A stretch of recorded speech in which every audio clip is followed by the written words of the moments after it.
Okay, good morning mga angkol. Mo na trabaho sa mga glass installer o installer ka ba? Sila nag-install ng glass. Mo na sila nag-install. Human na ng glass, mura na naging anyo. Mo man nilagtap ang glass, mo na siya, mo na result. Nya butangan na rin nag-lights, aron ni kagabi hayag kayo, no? O mo na may trabaho sa mga taga Pasclad glass installer, oh. Nandito sila sa mga perimeter pero walang problema yan. Kabelt yan, tinatali yan nila yung baka may kunting ano yan, pero delikado kahit nakabelt yan. Mabunal pa rin yung ulo mo pag mano ka dyan, malaglag. Pero hindi ka malaglag sa baba.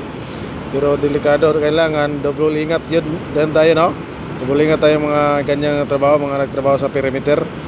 Diba? O makikita mo yung SMC side, no?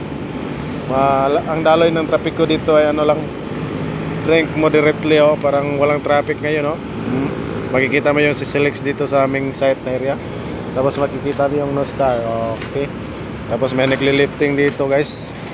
Nagli-lifting sila ng mga nililifting nila dito. Ayun, naglifting sila ng mga gamit, oh. Yan sa baba. Tapos makikita yung mga solar panel. Yan ang mga solar panel, guys. Diba? Ganito lang trabaho ko ngayon, ha. Nagre-relays na lang ako ng wala na akong unit, walang ikabili ng gulong yung amo ko, Coleret. Kaya dito na lang ako sa itaas ng building naming trabuhan.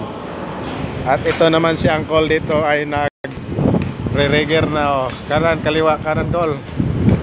Nagre-rigger. Okay. Ipapakita na lang ko sa inyo ang mga view dito sa itaas ng building na ginagawa namin, no? Kasi wala man tayong biyahe, hindi tayo makaano ng mga ka-uncle natin sa temporary possibility, yung mga barracks yan ng engineer namin, no? Yan. At sa okay, tapos yan, papunta yan ng Talisay, El Corso. Yan ang El Corso. El Corso yan, no? Tapos yung Talisay Ward. Okay. Tapos dito yung City de Mare. Yan. Mayroon ng malapit yung yan. Mayroon Jollibee, Chowking. Makikita mo yung buong Cebu City dito, guys, ha? Diba? Okay. Ito ang buhay ko ngayon, no? Nagre-relax ako dito. Ito, lagyan ko ng net. Ito lang. Okay, hanggang dito na lang tayo nagtatapos, no? Kasi magtatrabaho muna ako. Mamaya na tayo magchika-chika sa ating vlog, no? Okay, thank you na lang sa inyong pag-watch sa aking vlog. Thank you, and good morning once again.